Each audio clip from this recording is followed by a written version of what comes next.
Magagamit niya yun kay Casey. Ate Bel, magagamit mo pa naman yun sa dalawa.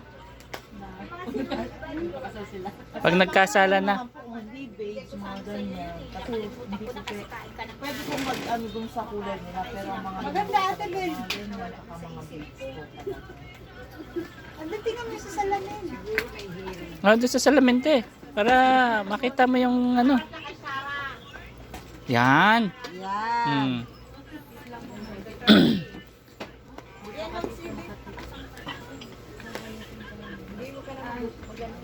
Adjustable naman yun.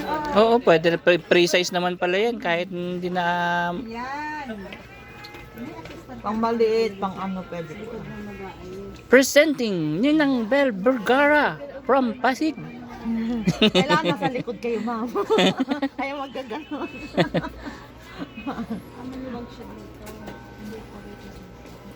Hindi, kulang pa yung tali ni ate sa likod. May ano pa yun sa likod Ate eh. Bel, ang ganda. Oo.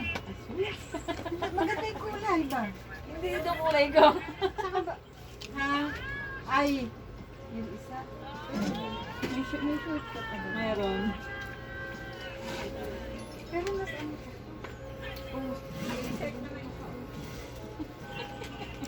Tatlong palda pala yan eh. Tapos pearl yung mga ano, accessories. Di ba? Para din na tayo mag, ano? Ang bunso naman si ano pa. May short ka kasi si ma'am. Oo. Bababayan pag walang short. Pwedeng tanggalin mo na yung shoulder mo. Ay, shoulder. Yan.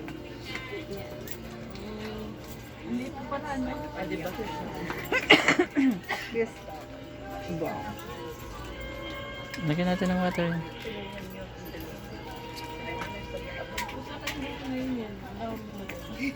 Off shoulder, off shoulder.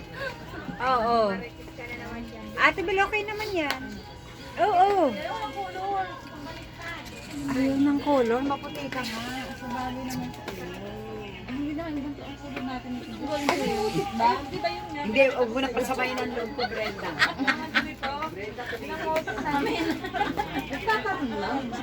Yung ito. Ay, di magpapatahi ka ng ganong kulay. May motif. Pwede ma, may fitting mo yan? Pwede may fitting. Ayan ba yung motif, Ate Bel? Mahaba yung te. Pwede po paputulan. Ayun daw ang motif pala. Yun po, tsaka yung isa